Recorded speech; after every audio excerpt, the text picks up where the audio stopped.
명품 기본 이론서 44강입니다. 44강은 판매 관리 41번부터 함께 하도록 하겠습니다. 네, 41번에서 말해주고 있어요. 시장 세분화의 기준에 대해서 얘기하고 있지요. 우리가 시장 세분화의 기준, 인구 통계학적, 지리적, 심리적, 행동 분석적인 부분에 대해서는 굉장히 반복해서 자주 나오고 있습니다.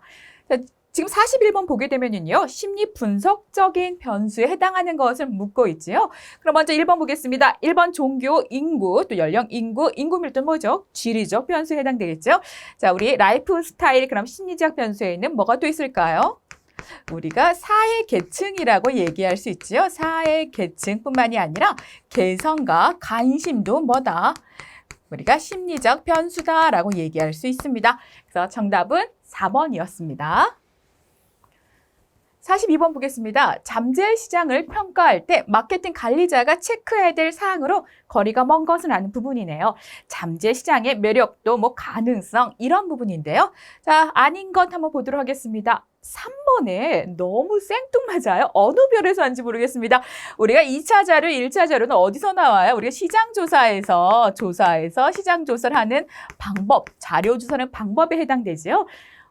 직접적으로 자료를 조사하는 것이 아니라 이미 다른 목적으로 진행된 조사 자료를 활용하는 것, 2차 자료다 얘기하고 있는데 너무 좀 개연성이 없는 그런 보기였습니다.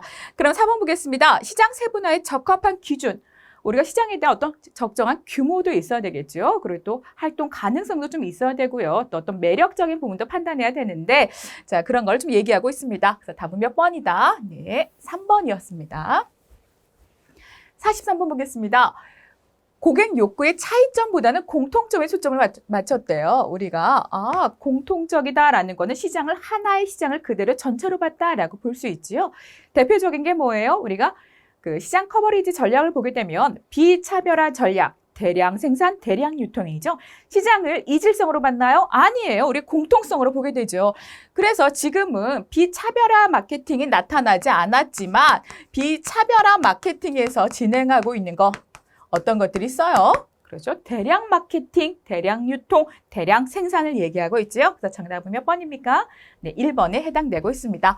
그럼 시장의 이질성으로 봤다라고 한다는 건 어떤 게 있을까요? 그렇죠. 시장을 차별적으로 본 거죠. 그래서 몇 개의 세분 시장에 다른 제품, 다른 마케팅을 진행하는 것, 차별화 마케팅입니다. 우리 집중적 마케팅은 뭐예요? 기업의 자원이 소수일 때 높은 시장 점유율을 위해서 경쟁사가 진출하지 않는 시장을 보고 있죠. 우린 그것을 또 집중적 마케팅, 니치 마케팅 또는 틈새 마케팅 거의 동일한 개념으로 보고 있습니다. 네, 이렇게 해서 우리 공통점으로 본 것 대량 마케팅 부분이었어요. 자, 보겠습니다. 드라마상에 특정 제품을 노출시켜 광고 효과를 하는 거 간접적인 제품 광고죠. 요즘 이런 거 많이 하잖아요. 그래서 드라마가 끝나고 나면 우리 그 별그램이라 해야 되나요? 거기 들어가서 그 연예인이 어떤 액세서리를 했대, 또 어떤 옷을 입었대 이러면서 그 제품에 관심을 보이고 있습니다. 우리가 그것을 뭐라고 얘기해? PPL이다라고 얘기하고 있어요. PPL 우리가 어떤 거의 약자예요? 그렇죠. 프로덕트 플레이스먼트다라고 얘기하고 있습니다. 그래서 정답은 몇 번이에요? 제품에 대한 간접 광고, 우리 PPL에 대해서 얘기하고 있는 부분이었습니다. 이건 상식적으로 여러분이 좀 알아두실 필요가 있으세요. 자주 나오는 문제는 아닙니다. 자, 45번 보겠습니다. 세분 시장의 평가를 하려고 하는데 그 설명으로 틀린 것은 라는 부분입니다. 먼저 정답 먼저 확인할게요. 자, 1번 보겠습니다. 세분 시장이 기업의 목표와 일치하다면 기업과 어때요? 좀 적합성이 있네요. 기업의 목표와 적합성이 있다면 어떻게 보고 있는 거예요? 세분 시장에서 성공하는데 기술과 자원을 보유한 것으로 본다? 상당히 위험할 수 있지요. 오히려 시장에 자사화의 어느 정도의 자사화의 목표라든지요, 또 특징이라든지요, 또 자원을 활용함에 있어서의 적합성을 판단한 거지 그것을 자원을 보유했다라고는 보지 않습니다. 그래서 틀린 답은 몇 번이다? 답은 1번이었습니다. 46번 보겠습니다. 심리적 기능을 고려한 가격 정책 방법 중 우리가 심리적 기능을 활용한 가격 정책 방법들 여러 가지가 있죠. 간습, 우리 간습 가격 정책을 우리는 중거 가격이다라고 얘기하고 있어요. 어떤 특징을 가지고 있어요? 내가 예전에 구매했던 경험 또는 타인의 구매 정보를 통해서 형성된 가격 결정 방법 얘기할 수 있지요. 대표적인 건 또 뭐 있어요? 단수 가격. 가격의 끝자리를 단수하면서 할인율을 좀 더 높게끔 느껴지게 하는 것 얘기할 수 있습니다. 명성 가격이라는 게 있죠. 명성 가격. 제품이 품질이 좋으면 가격이 높을 것이다 얘기하고 있어요. 또 유보 가격 있죠? 유보 가격 어떤 걸 얘기하고 있어요? 고객이 지불할 의향이 있는 최고의 가격이라고 얘기할 수 있습니다. 그럼 또 하나 최저 수용 가격 여기 나와 있죠? 최저 수용 가격. 고객이 제품을 수용할 수 있는 최소한의 가치, 또 최저가 될 수 있는 가격을 얘기하고 있습니다. 그래서 여러분, 우리가 가격 정책에서 많이 묻는 거는 심리적 기능을 고려한 가격 정책 방법인데 어떤 것들이 있는지 좀 봐두시고요. 또 우리 명성, 또 간습, 단수, 그리고 유보 가격 같은 경우는 자주 나오니까 이 내용도 좀 파악해 두시기 바랍니다. 답은 몇 번이다? 유보 가격이다 라는 거 말씀드리면서 47번 보겠습니다. 자, 47번 볼게요. 마케팅 정보 시스템 중 하이 시스템. 우리가 마케팅 정보 시스템 중에 4가지가 있다라고 말씀을 드렸어요. 4가지 뭐가 있어요? 고객 정보, 마케팅 조사, 또 내부, 그리고 인텔리전스 시스템. 네, 이것들이 무엇을 지원하기 위해서 의사결정. 마케팅 의사결정을 활용하고 지원하는 마케팅 의사결정 지원 시스템을 뭐한 거죠? 활용하기 위해서 마케팅 의사결정 시스템을 지원하기 위해서 하고 있죠. 그래서 자, 뭐라 볼 수 있습니까? 하이 시스템에 해당되지 않는 것, 이 4개에 해당되지 않는 걸 찾아주시면 되세요. 몇 번이에요? 경영정보 시스템은 여러분 뭐예요? 그렇죠. 이 밑에 마케팅 정보 시스템이 있는 거예요. 그래서 이것도 많이 나와요.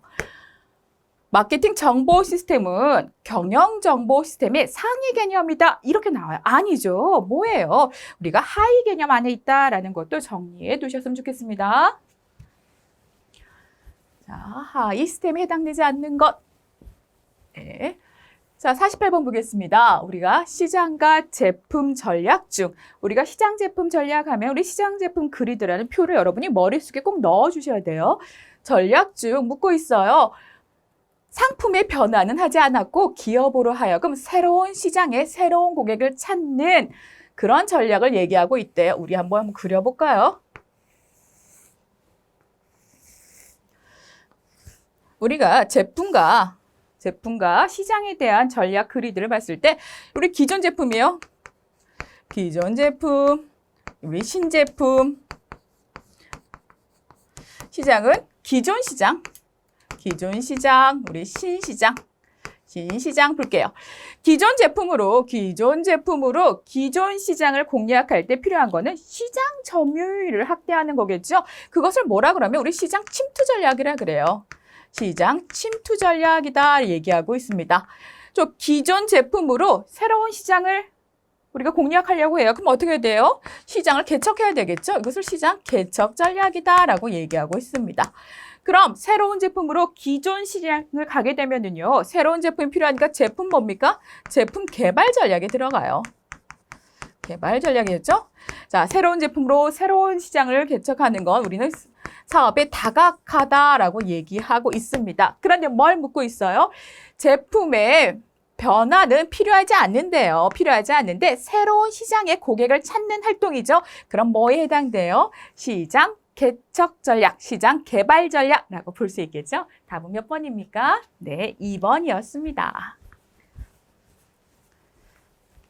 49번 보겠습니다. 어느 특정 기업이 소비자의 마음속에 항상 나온다 그랬어요. 소비자의 마음속에 자리매김한다는 건 목표 시장에서 경쟁사와 다르게 차별적인 위치를 선정하는 것, 그렇죠. 차별적인 위치를 자리매김하는 것. 우리가 바로 따라와야 된다 말씀드렸습니다. 이건 뭐 읽어볼 필요도 없어요. 소비자의 마음속에 자사의 제품이 원하는 위치를 부각시키는 거. 바로 뭐다? 그렇죠. 포지셔닝이다 라고 얘기할 수 있습니다. 자, 49번. 이런 문제는 바로바로 풀어주셔야 되겠죠. 답은 2번이었습니다. 50번 보겠습니다. 다음은 마케팅 정보 시스템 중 무엇에 관련된 질문인가? 라는 겁니다. 자, 마케팅 환경으로부터 수집된 정보를 해석하고 키포인트가 나와 있죠. 마케팅 의사결정의 결과를 예측하기 위하여 활용되는 관련 자료, 소프트웨어 분석 도구를 통합한 것이다 얘기하고 있습니다. 의사결정 뭐죠? 그렇죠. 마케팅 의사정보 지원 시스템, 또 의사결정 지원 시스템이다라고도 얘기할 수 있습니다. 어렵지 않아요. 우리가 키워드만 알게 되면 바로바로 풀 수 있는 그런 문제들입니다. 인구 통계학적 변수, 우리가 시장 세분화를 할 때 4가지 조건이었죠. 기준이었죠. 인구 통계학적, 지리적, 심리적, 행동 분석적이었습니다. 자, 인구 통계학적으로 봤을 때는 고객의 직업, 학력, 나이, 성별, 가족의 생애 주기, 소득 이렇게 볼 수 있는데 뭐가 나타나 있어요? 상품의 애호도죠. 브랜드의 선호도, 또 가격의 민감도, 사용 상황, 이것은 어디에 해당돼요? 행동 분석적 변수에 해당되겠죠? 그래서 우리가 해당되지 않는 것은 몇 번이다? 네, 바로 3번이었습니다. 52번 보겠습니다. 중간상은 생산자와 사용자 사이에서 다양한 효용성, 중간상에서 나타나는 효용이라는 것을 얘기하고 있어요. 4가지 효용이 나타날 수 있습니다. 장소적인 효용, 소비자가 원하는 장소에서 상품을 구매하게끔 하는 효용. 또 시간적 효용이죠. 소비자가 원하는 시간에 상품을 구매하게끔 하는 효용이죠. 자, 형태적 효용이에요. 소비자가 상품을 좀 더 매력적으로 구매할 수 있게끔 하는 효용이죠. 또 외양을 관리한다든지 또 양을 분배한다든지 라는 볼 수 있습니다. 자금적 효용은 없죠. 소유적. 이건 좀 외워줄게요. 소유적 효용에 해당됩니다. 소유적 효용은요. 소비자가 제품을 쉽게 소유할 수 있도록 도와주는 효용이다라고 볼 수 있어요. 자, 그럼 보겠습니다. 해당되지 않는 거 답은 몇 번이에요? 답은 4번이다. 근데 지금 보면서 한번 정리해 볼게요. 어떤 효용 가치가 있다? 장소적 효용, 시간적 효용, 형태적 효용, 그리고 소유적 효용이 있다라는 거 지금 정리하면서 다음 문제 보겠습니다. 53번 보겠습니다. 제품의 수명 주기 중 시장 수용 및 이익이 급속하게 증대된대요. 그래서 새로운 경쟁 업체가 시장에 진입해서 시장이 확대되는 것, 우리가 제품의 수명 주기 한번 볼까요? 제품이 개발됐어요. 시장에 들어가게 되죠. 도입기죠. 이때 보면은 상품을 개발하고 또 상품에 대한 판촉비를 증대하다 보니까 판매율은 어때요? 낮아요. 기업 입장에서는 어때요? 가격을 어때요? 초기 고가 전략을 하게 되죠. 고가 전략. 도입했습니다. 수요가 증대하게 되네요. 시장이 급속하게 성장하게 돼요. 시장이 성장하다 보니까 경쟁사의 진출도 많아요. 우리 이것을 뭐라고 얘기해요? 성장기라고 얘기해요.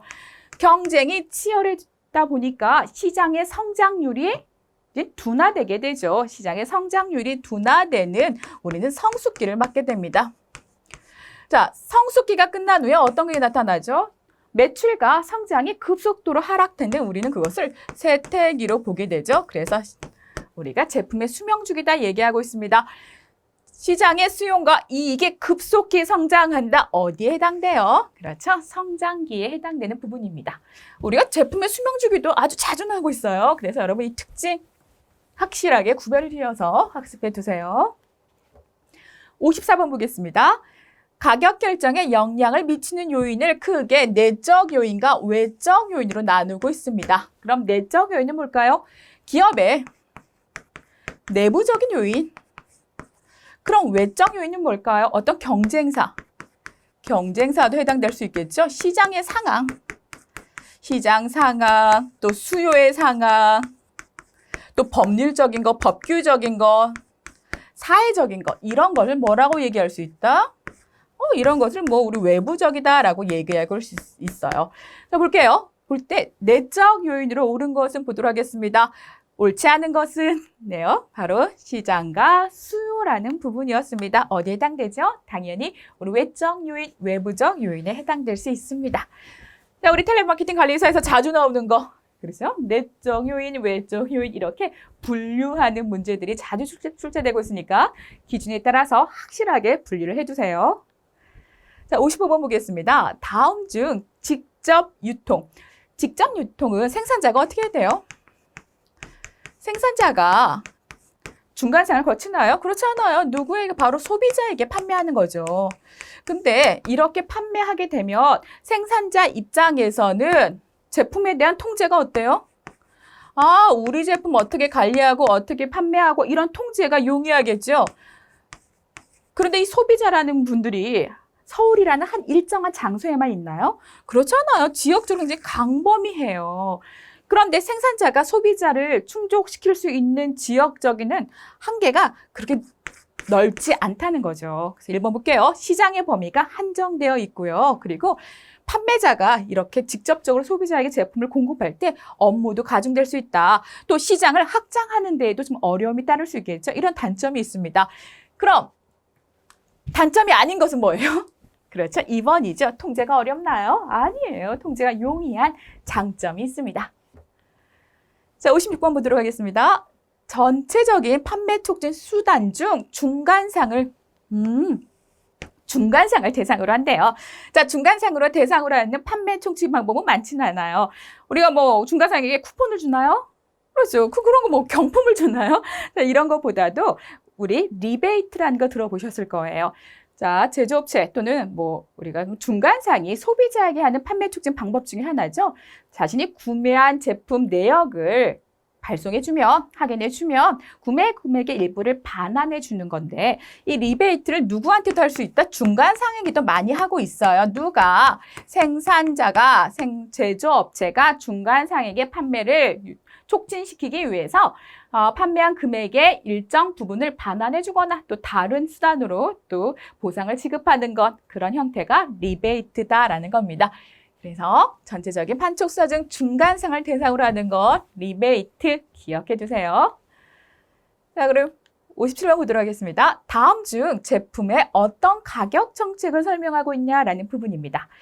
봤더니 제품의 모든 연령대가 즐겨 찾는 제품인데 그 수요가 점차 증가하고 있다. 그런데 초기에는 가격을 얼마로 했대요? 초기에는 50만 원으로 책정을 했대요. 그런데 이 모델이 수요가 증대되다 보니까 가격을 얼마로 낮추게 돼요? 30만 원으로 낮추게 됩니다. 그럼 이 초기라는 말이 굉장히 중요해요. 시장의 초기에 나왔다는 뜻이죠. 시장의 초기에 우리 그래서 도입기라고 얘기할 수 있습니다. 우리 시장에 도입기가 형성되면은요, 기업 입장에서는 판촉비가 어때요? 아, 우리 제품 나왔어요. 우리 제품을 홍보하겠죠. 판촉비 많아요. 그런데 시장에 처음 도입되다 보니까 판매율은 어떨까요? 판매율은 당연히 낮겠죠. 기업 입장에서는 이익도 별로 없습니다. 그래서 제품의 가격을 처음에는 초기 고가 전략으로 가죠. 초기 고가 전략으로 가져가다가 시장이 성장하면서 수요가 증대되면서 경쟁이 치열해지겠죠. 이런 경쟁을 통해서 초기 고가 전략이 저가 전략으로 변환될 수 있다. 가격 할인을 좀 나타나게 되지요. 그래서 이렇게 나타난 가격 전략을 뭐라고 얘기한다? 초기 고가격 전략, 초기 고가 전략. 또 이것을 흔히 말하는 스키미 전략이다라고도 얘기하고 있어요. 무슨 전략? 스키미 전략이다라고도 얘기할 수 있습니다. 아, 시장에 처음에 도입될 때 낮은 판매율과 그리고 높은 판촉비로 인해서 가격이 어떻게 높게 책정되는 거 초기 고가 전략이다라는 부분입니다. 58번 보겠습니다. 아웃바운드 텔레마케팅의 활용 분야와 예시로 옳지 않은 것은? 뭐 이런 거는 시간을 길게 둘 필요도 없잖아요. 눈으로 바로 답을 확인하셔야 돼요. 답 먼저 보겠습니다. 몇 번이다. 제품의 반품 및 교환에 대한 상담이 들어갔습니다. 상담. 뭐예요? 교환하고 싶어요. 반품하고 싶어요. 이걸 우리가 텔레마케터가 고객에게 전화해서 반품하실래요? 교환하실래요? 라고 하지 않잖아요. 고객이 사용함에 있어서 이런 걸 상담받고 또 접수하고 문의하게 되지요. 당연히 뭡니까? 인바운드 텔레마케팅에 해당되죠. 그래서 몇 번이다? 네, 3번이었습니다. 59번 보겠습니다. 소비자의 구매 행위에 대한 최소한의 노력을 한대요. 우리가 이렇게 최소한의 노력을 한다는 게 우리 관여도라는 걸 봤을 때 제품을 구매하는데 시간과 노력을 투자하는 걸 우리가 관여도다 얘기하고 있습니다. 그럼 그 관여도는 뭐예요? 제품을 구매하는 과정에 아주 많은 노력을 하는 거겠죠. 그럼 저 관여도는 뭘까요? 특별한 노력을 기울이지 않는 거죠. 최소한의 노력을 우리는 저 관여도다라고 얘기할 수 있어요. 그럼 저 관여도를 드리는 제품인데 편리한 위치에 있는 매장을 이용한대요. 아, 아주 쉽게 구매할 수 있도록 소매상의 수를 늘려준 거죠. 소매상의 수를 늘려줘서 고객이 빈번하게 자주 찾게끔, 자주 찾는 상품을 거래하게끔 하는 그런 소비재 유형에 해당되는 거 뭡니까? 우리 편의품이죠. 우리가 이런 편리하게 있어서 쉽게 상품을 구매하기 위한 유통을 뭐라고 또 얘기하고 있습니까? 우리 개방적 유통구조다라고 얘기하고 있죠. 그래서 답은 몇 번이다? 네, 1번에 대한 부분이었습니다. 60번 볼게요. 잠재 고객에 대한 설명으로 옳은 것은 라는 부분입니다. 우리가 잠재 고객은 뭐예요? 지금 기업과 거래가 있었습니까? 아니요. 거래하지는 않았어요. 그런데 앞으로 뭐 지속적인 관심과 접촉을 통해서 거래 고객이 될 가능성이 높은 고객, 우리는 잠재 고객이다 얘기하고 있지요. 옳은 것을 한번 보겠습니다. 몇 번이에요? 그렇죠. 상품을 구매하지 않았으나 관심을 가지고 있는 고객, 상품에 대한 관심을 가지고 있는 고객이어서 어떻게 해라? 지속적인 관계 형성을 위해서 노력해야 된다라는 부분입니다. 61번 볼게요.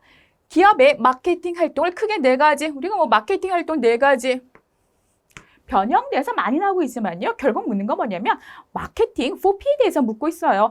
우리 마케팅 4P 뭘 얘기할 수 있습니까? 4P 제품, 프로덕트 제품, 가격, 프라이스, 가격, 촉진, 프로모션. 그렇죠? 그 다음 뭡니까? 플레이스, 유통. 이렇게 찾을 수 있죠. 우리 반복해서 나오니까 여러분 이거를 그냥 머릿속에 제품, 가격, 촉진, 유통 이렇게 확실하게 그냥 넣어두시면 돼요. 자, 해당되지 않는 거 답은 몇 번이에요? 그렇죠. 1번입니다. 62번 보겠습니다. 인바운드 텔레마케팅 업무의 중요 사항과 가장 거리가 먼 것은 라는 부분입니다. 답을 볼까요? 그렇죠. 아니 무슨 카탈로그를 텔레마케터 분들이 관리하시나요? 디자인도 직접 하시고 고객의 반응도 관찰하시고 그렇진 않아요. 단지 영업사원과 또는 마케팅 부서에서 고객에게 영업 활동을 위해서 제공한 카탈로그를 보고 고객이 주문 전화를 했을 때 응대가 이루어지는 것이 우리 인바운드 텔레마케팅이죠. 그래서 주목성 있는 카탈로그를 선정하는 거는 우리가 텔레마케터의 업무가 해당되지 않습니다. 그래서 답은 4번이었습니다. 네, 63번입니다. 소비재 유형 중 편의품에 대한 설명, 편의품 나오고 있죠. 자, 편의품, 고객이 빈번하게 사용하고 빈번하게 사용하는 제품으로 고객의 편의성을 강조해서 많은 소매상들이 개방적 유통구조, 많은 소매상들이 제품을 취급하게 하는 유통구조, 우리 개방적 유통구조를 띠고 있습니다. 이게 가장 큰 특징이다라고 볼 수 있겠죠? 자, 바르지 않는 거 볼게요. 선택적 유통구조. 자, 선택적 유통구조는 소비재 유형 중 어디에 해당돼요? 선매품이죠. 일정한 조건을 갖추고 있는 중간상에게 유통권을 부여하는 거예요. 선택적으로. 그래서 선매품, 주로 가구나 의류나 가전 등을 의미할 수 있겠죠? 그래서 선택적이었습니다. 네, 어렵지 않았어요. 이렇게 우리가 소비재 유형에 맞는 유통 경로도 여러분이 좀 봐두셔야 돼요. 우리 편의품은 개방적 유통구조, 그리고 선매품은 선택적. 그렇다면 우리 전문품은 뭘까요? 그렇죠. 전속적, 독점적 유통구조다라고 얘기할 수 있습니다. 64번 볼게요. 다음 가로 안에 들어갈 말은 무엇은 기업의 경영 활동에 있어서 고객들이 기업의 서비스에 반응한대요. 서비스에 대해서 얘기해주고 있나 봐요. 또 문의도 하고 있고요. 불만도 얘기하고 있대요. 또 제안도 하고 있네요. 하나 빠졌다 칭찬도 할 수 있고요. 또 의견을 개진할 수 있겠죠. 뭐를 통해서 직접적인 소리를 통해서 우리가 그것을 VOC다 얘기하고 있습니다. 뭐라고 얘기한다? 고객 소리, 고객 VOC다 얘기하고 있습니다. 기업에서 중요한 고객 입장에서 얘기하고 있는 직접적인 소리, 또 경영의 정보를 얻을 수 있기 때문에 상당히 중요한 그 역할을 하고 있는 부분이죠. 고객의 소리였습니다. 네, 65번 볼게요. 중간상은 생산자와 사용자 사이에서 다양한 효용, 우리가 앞에서도 한번 풀어봤습니다. 중간상의 효용 우리가 4가지 한번 정리해 볼까요? 시간적 효용이 있었죠. 그리고 장소적 효용, 형태적 효용, 소유적 효용 이렇게 4가지가 있었는데 그것에 관한 설명으로 옳지 않는 것을 아는 부분입니다. 시간, 고객이 원하는 시간에 언제든지 구매하게끔. 장소입니다. 고객이 원하는 장소에서 구매할 수 있게끔. 형태죠. 고객이 조금 더 매력 있게 보이기 위해 그 형태 및 모양을 변형시키는 활동. 그렇죠? 그럼 소유 보도록 하겠습니다. 생산자로 하여금일까요? 아니죠. 소비자가 제품과 서비스를 소유할 수 있도록 도와주는 활동을 얘기하고 있습니다. 그래서 아닌 답은 1번이었습니다. 66번. 자, 마케팅 정보 시스템의 구성 요소 중 마케팅 인텔리전스 시스템에 관한 설명으로 옳지 않은 것은 먼저 답 먼저 볼게요. 기업 내부에서 나타나고 있는 활동이다라고 볼 수 있습니다. 이건 뭐예요? 내부 정보 시스템이죠. 우리가 거의 인텔리전스 시스템은 기업 외부 정보 시스템에 좀 가깝습니다. 그래서 밑에 보시면은요, 외부적인 마케팅 활동에서 일상에서 얻어지는 정보를 얻기 위해서 판매자 또는 유통업자에게서도 그 내용을 정보를 수집할 수 있다. 그래서 그들에게도 훈련이 필요하다. 자, 변화하는 시장에 대한 정보를 얻는 시스템, 그리고 마케팅 관리자가 신문, 잡지, 통계자를 통해서 정보를 얻는 시스템 얘기하고 있습니다. 그래서 답이 아닌 건 1번이었습니다.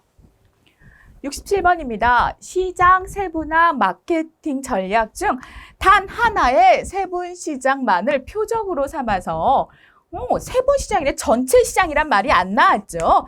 또는 하나 또는 몇 개의 세분 시장이라고 나오지 않았죠. 이렇게 여러 세분 시장 중에 몇 개만 갔는데요. 이게 하나만 좀 갔는데요. 아, 자원이 어때요?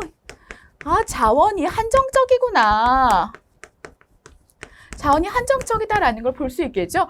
왜 이렇게 하나만 받을까요? 그것은 시장 점유율을 어떻게 하기 위해서? 높이기 위해서. 점유율을 높이기 위해서 나온 전략이겠죠. 그래서 답을 찾는다면 몇 번입니까? 네, 바로 1번이었습니다. 반복되지만 이렇게 각기 다른 세분 시장 속에서 몇 개, 하나 또는 몇 개의 세분 시장을 골라서 여기다가 다른 제품, 다른 마케팅을 진행하는 건 우리는 이것을 차별화 마케팅이다라고 하고 있습니다. 68번 볼게요. 제 포지셔닝을 필요로 하는 상황이 아닌 것은 우리가 기업에서 이미 고객의 마음속에 자리 잡아 있어요. 그런데 어떠한 상황이 되면 이런 포지셔닝을 바꿔줘요. 자, 바꿀 때 우리는 이런 변화가 있겠지. 어떻게 시장과 소비자가 어때요? 소비자 욕구가 변화되었어요. 그리고 우리가 시장에서 좀 더 우위에 있는 것이 아니라 시장 경쟁력이 열세해요. 열세하다. 또 새로운 시장의 기회가 포착되었습니다. 이럴 경우 제 포지셔닝이 이루어지는데 크게 세 가지로 분류할 수 있는데, 자, 아닌 것 한번 볼게요. 뭐다? 경쟁자의 진입에도 차별적인 우위를 우리가 그 시장 안에서 잘하고 있는데 경쟁력이 좀 있는데 왜 우리가 포지셔닝을 바꾸겠습니까? 그렇지 않죠? 아니다. 답은 1번이었습니다. 네, 69번 볼게요. 제품 이용도를 제고한다는 건 끌어올린다라고 볼 수 있겠죠. 제품의 이용도를 사람들이 많이 사용하게끔 하고자 뭘 조사해봤어요? 이탈된 고객, 우리 제품을 사용하지 않고 이제 경쟁사를 사용하고 있는 우리 이탈된 고객에 물어봤습니다. 왜 우리 제품을 거래하지 않으셨습니까? 왜 더 이상 구매하지 않으셨습니까? 물어봤어요. 이런 걸 물어봤는데 이것은 어떤 거를 수립하기 위한 대책의 마케팅 전략인가라는 거죠. 왜 물어봤을까요? 고객을 더 이상 이탈시키지 않아야 되잖아요. 제품에 대한 문제점을 보완해서 고객이 경쟁사로 한다든지 또 거래의 단절, 불만족한 요소를 개선해서 고객이 외부로 유출되는 또 이탈되는 현상을 막기 위함이죠. 이것을 다른 말로 뭐라고 얘기할 수 있어요? 고객을 유지하는 거다라고 얘기할 수 있죠. 자, 관계 마케팅이 뭐예요? 고객과 당연한 거죠. 지속적인 관계를 형성하기 위해서 차별화도 서비스도 하고 맞춤형 서비스도 제공해주고 그리고 다양한 서비스, 부가 서비스 혜택도 제공해주고 있는 거 관계형이죠. 내부 마케팅이에요. 기업 내부에서 외부 고객에게 서비스를 제공하는 사람들에게 동기부여를 할 수 있게끔 하는 건 내부 마케팅. 데이터베이스 마케팅은 잘 알고 있으시잖아요. 고객의 정보를 활용해서 타겟 고객과 좀 1대1 커뮤니케이션을 통해서 관계를 형성하고 또 생애 가치를 극대화하기 위한 거 우리 데이터베이스 마케팅이라고 볼 수 있습니다. 답은 몇 번이다? 답은 2번이었습니다. 70번. 제약회사 등에서 많이 활용하고 있는 상표 전략이래요. 제품마다 다른 상표를 적용하는 전략이다. 제품마다 다른 상품을 적용해요. 이것을 우리 다른 말로 뭐라고 얘기할 수 있어요? 그렇죠. 개별 상표죠. 그럼 가족 상표는 뭐예요? 기업에서 생산하는 모든 제품의 단일 상표를 하는 거예요. 한 가지 상표로 하는 것. 그래서 이걸 패밀리 전략 이렇게 얘기하고 또 있습니다. 확장 전략이죠. 브랜드의 선호도가 높아요. 굳이 그래서 기업에서 생산하고 있는 다른 제품에 다른 브랜드명을 넣을 필요가 없어요. 왜? 브랜드의 파워가 크니까요. 그래서 예를 한 브랜드가 있다면 그 안에 스포츠, 키즈, 골프 이런 라인에 이 이름을 그대로 사용하고 땡땡 스포츠, 땡땡 키즈, 땡땡 골프 같이 상표명을 사용하지만 라인을 확대하는 거를 뭐라고 얘기한다? 상표를 확장했다라고 얘기하고 있습니다. 그래서 다른 상표 제품마다 하는 거는 개별 상표 전략이다라고 볼 수 있어요. 71번입니다. 고객의 데이터. 우리 고객의 데이터 중 두 가지로 나누죠. 우리 고객 속성 데이터는 고객의 고유한 정보를 통해서 나타나죠.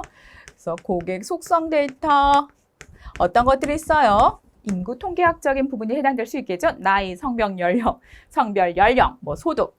자, 고객의 거래를 통해서 나타난 거래 속성 데이터가 있습니다. 거래 속성 데이터, 회원가입일, 제품 구매일, 제품 구매 금액, 제품 구매명, 디자인명 이런 것들을 볼 수 있을 거예요.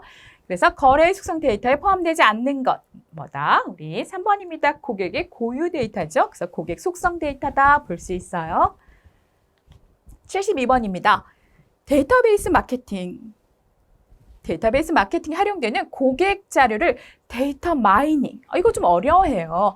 여러분, 이 마이닝이란 뜻이 뭐예요? 우리 이것을 추출하는 거잖아요. 데이터베이스를 하려면은 고객의 정보를 일단 모아야 되죠. 일단 정보를 다 이렇게 모아놨어요. 정보를 모아놨는데 이것을 활용하려면 고객의 유사한 집단, 또 유사한 패턴으로 구별할 줄 알아야 되겠죠. 자, 이렇게 좀 뭔가 공통된 것들, 또 유사한 것들, 이런 정보들로 고객을 좀 특성을 좀 개별로 좀 묶어놨습니다. 이런 정보를 유용하게 활용하려고 추출해서 마케팅을 시도하는 것, 고객의 숨겨진 패턴을 발견하고 또 고객의 정보를 추출해서 유용한 자료로 활용할 수 있게끔 하는 걸 뭐라고 얘기한다? 데이터 마이닝이다 얘기하고 있어요.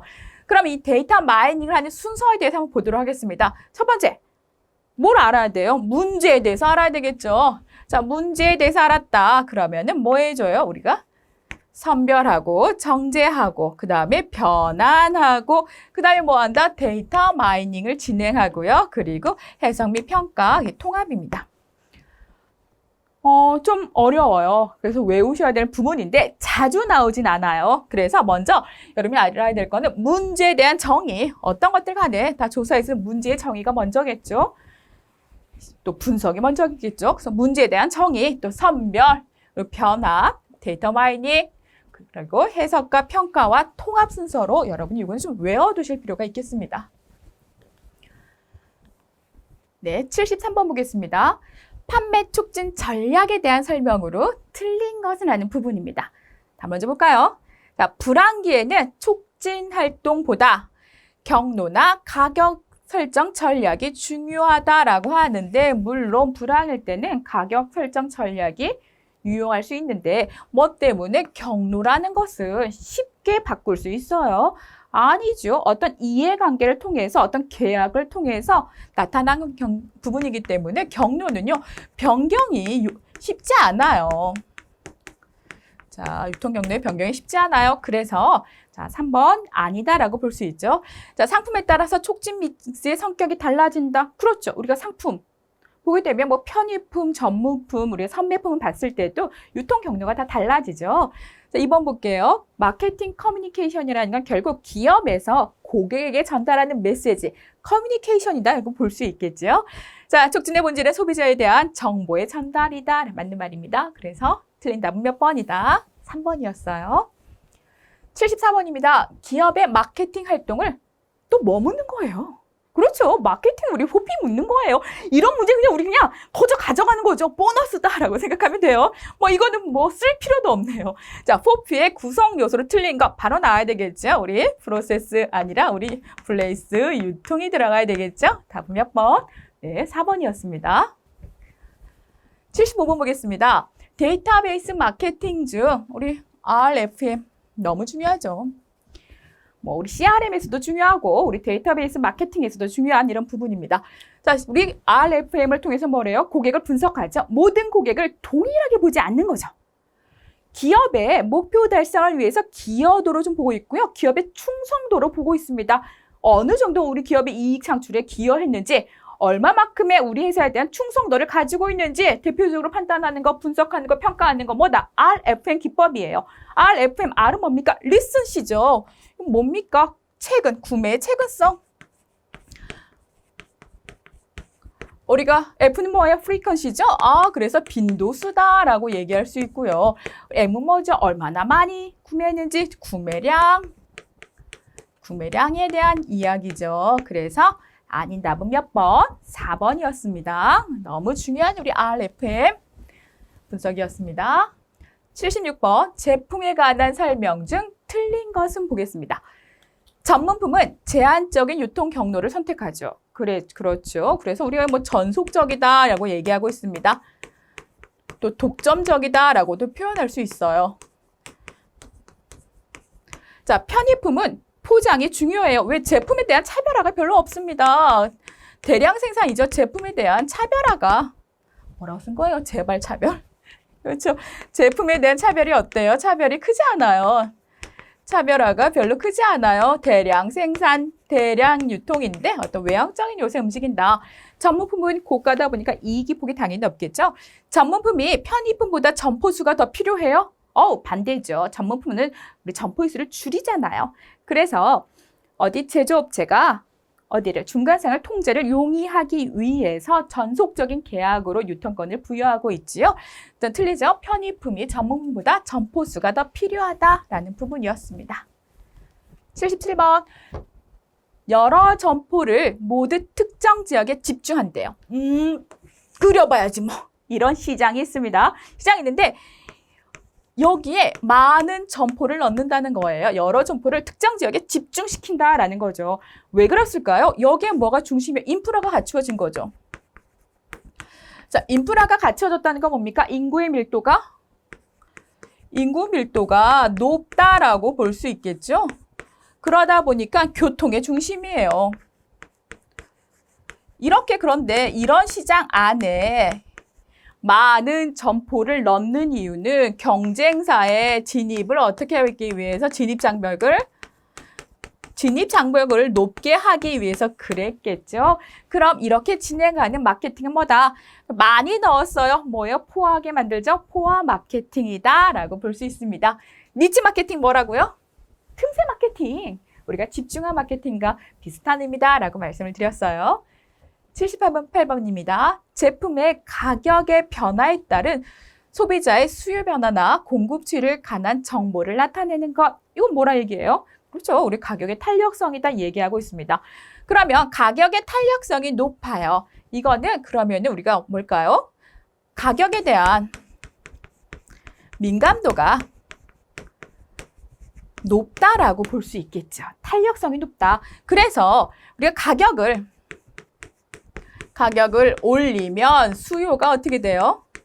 내려가고 가격을 내리면 수요가 증대될 수 있는 이런 형태를 나타나게 되죠. 그래서 이런 전략은 어디서 좀 필요해요? 저가 전략에서 필요해요. 반대로 가격의 민감도가 어때요? 민감도가 낮아요. 가격 변동에 따라서 별로 수요에 자극받지 않아요. 가격을 올린다고 해서 덜 사고 내린다고 해서 많이 사고 그렇지 않죠. 이렇게 어떤 가격적인 변화에 민감도가 낮은 걸 우리 가격의 비탄력성, 수요의 비탄력성이다 얘기하고 있고요. 그런 것은 우리 고가 전략에 해당되는 부분입니다. 그래서 제품의 가격 변화에 따라서 소비자의 수요 변화가 나타나는 것 가격 탄력성이었습니다. 자, 유통 경로의 설계 과정으로 바른 것. 이거는 뭐 우리가 좀 전 43강에서도 풀어봤던 부분인데 유통 경로의 설계 과정 생산했어요. 제품을. 생산했는데 최종 소비자까지 가기까지 어떤 경로 과정이 있는지에 대해서 묻고 있죠. 첫 번째 해야 될 거 과연 고객이 어떤 걸 원하는지 고객의 욕구를 파악하는 게 우선이다 말씀을 드렸습니다. 고객이 좀 제품을 다양하게 샀으면 좋겠어. 입지가 좀 편했으면 좋겠어. 신속한 배달이었으면 좋겠어. 뭐 부가 서비스가 있었으면 좋겠어. 이렇게 고객 만족을 위해서 고객의 욕구를 충족하기 위해서 고객을 뭘 원하는지를 분석해야 돼요. 고객 욕구를 분석하고 자, 우리 기업은 그러면은 유통 경로의 목표는 어떻게 갈 것인가를 정해야 되겠지요. 그리고 주요 경로에 대한 식별한 후에 대안을 평가하는 방법으로 가져가는 것. 몇 번이다? 답은 2번이었습니다. 네, 80번 보겠습니다. 유통 경로를 설계할 때 고려해야 될 상황입니다. 우리가 유통 경로를 결정할 때 좀 고려해야 되는데 어떤 중간상을 볼 것인지 또 어떤 유통기간을 선택할 것인지 뭐 이런 것들에 대한 결정이겠죠. 자, 먼저 아닌 거 보겠습니다. 그렇죠? 광고의 수준? 이거는 뭘로 유통 경로에 대한 설계는 전혀 개연성이 없지요. 우리가 유통기간의 수준도 봐야 되고요. 또 우리 제조업체 입장에서는 유통업체를 어떻게 얼마만큼 통제할 수 있는지도 판단해야 되고요. 또 우리의 제품을 고객에게 전달하다 보니까 제품뿐만이 아니라 서비스나 또 이 제품에 대한 정보를 전달하는 이런 서비스의 수준도 어떤지도 봐야 되겠죠. 또 이렇게 시장을 보게 되면 경쟁사의 유통 구조도 좀 봐야 돼요. 유통 경로도 좀 파악하고 우리가 그런데 이것만 봐야 될까요? 우리가 가지고 있는 자원이 어때요? 우리가 가지고 있는 자원이 좀 얼마나 풍부한지 또 얼마나 모자라는지 자원을 좀 분석해서 또 유통 경로를 설계할 수 있어야 되는 부분입니다. 틀린 답은 유통기간의 광고 수준이었습니다. 네, 이렇게 해서 44강 마치겠습니다. 수고하셨습니다.